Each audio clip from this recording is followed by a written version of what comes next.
start of the Sino-Japanese War in 1937, Japan declared that they would defeat us in 3 months. On August 25th, 1937, my wife, Madam Chiang gives a speech on the terrors of this war.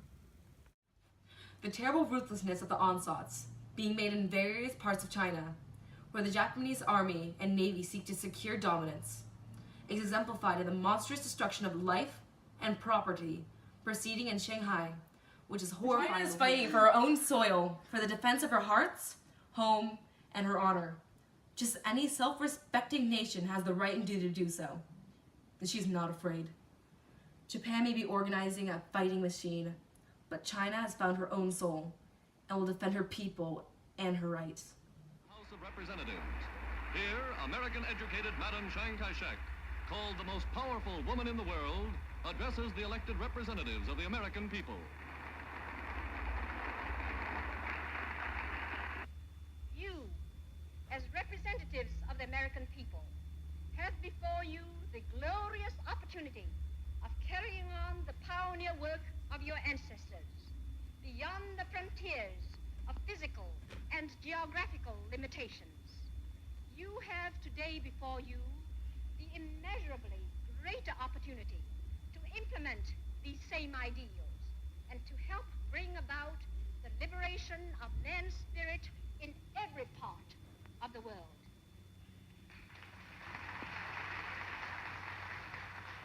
I can also assure you that China is eager and ready to cooperate with you and other peoples to lay... World War II. There was a constant fighting between our two countries. Then, Japan attacked Pearl Harbor in 1941. This allowed the United States and our country to unite with the Allied powers. The United States President Franklin Roosevelt, the United Kingdom Prime Minister Winston Churchill, and myself held a conference in 1943.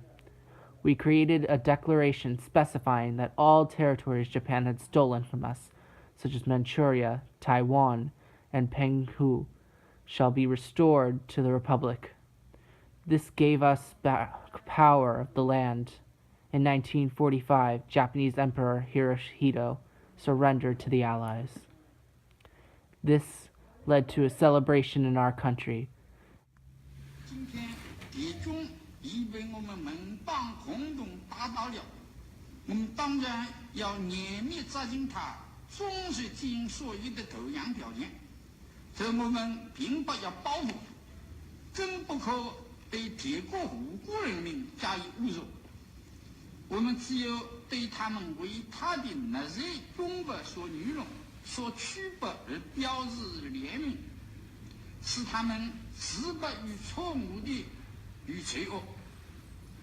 要知道，如果以报应得获他们重建错误的优越感，则冤冤相报，永无终止，绝不是我们仁义之士的目的。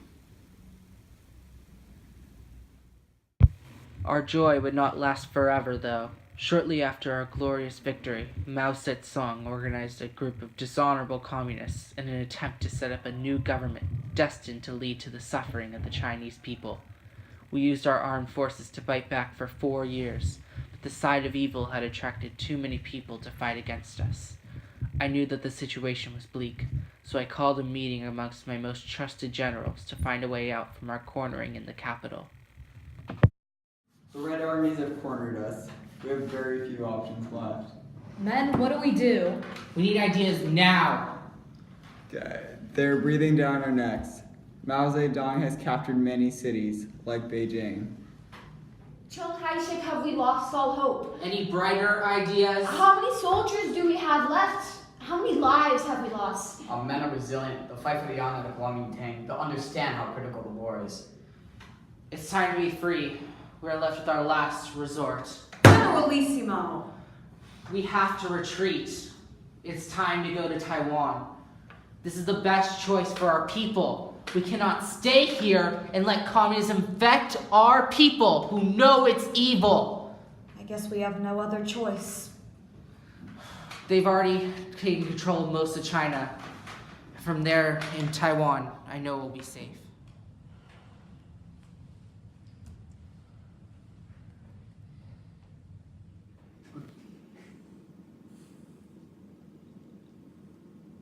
I'll inform the Air Force. I'll inform the Navy. I will notify soon to prepare everything for the flight. She can act as a spokesperson for the state as soon as we get there.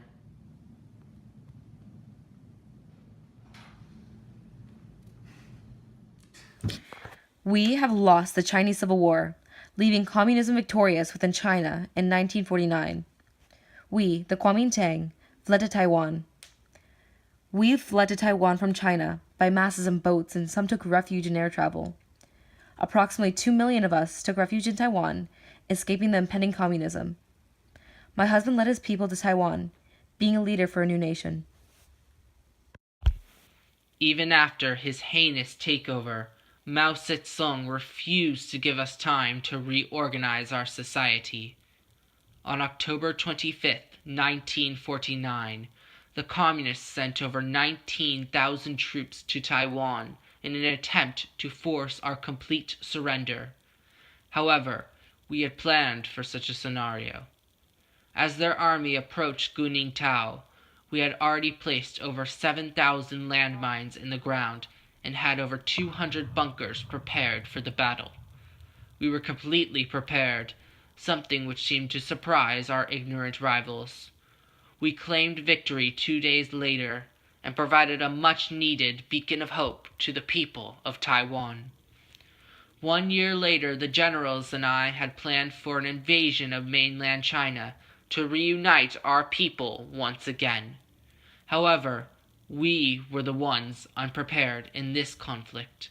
Mao Zedong had built up his army to capacity to which we could not stand up to, leaving us to retreat back to Taiwan. In the years later, my wife and I decided to rebuild China on the island while making countless efforts to gain the support of other anti-communist countries in our efforts against the Chinese communists. One of my most notable addresses came in 1964, when the Asian People's Anti-Communist League suitably met in Taiwan to discuss our plan of action. The only way to ensure stability and restore peace to Asia and the world is to exterminate the communist totalitarian regime on the Chinese mainland. Asia will not have a single day of peace as long as the Chinese communists continue to exist. If they are not wiped out, anti-communist efforts everywhere will be of no avail. Moreover, the whole human population will be imperiled. Removal of the Chinese communism from Asia is a prerequisite to solution of the communist problem on a global basis.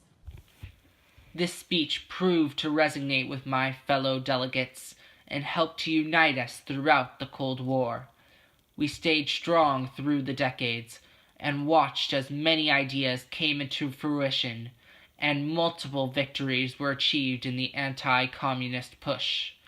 Mainland China gave up much of the evil communist ideology, and while they have dishonorably kept the party in effect, have opened themselves to the capitalist ideology.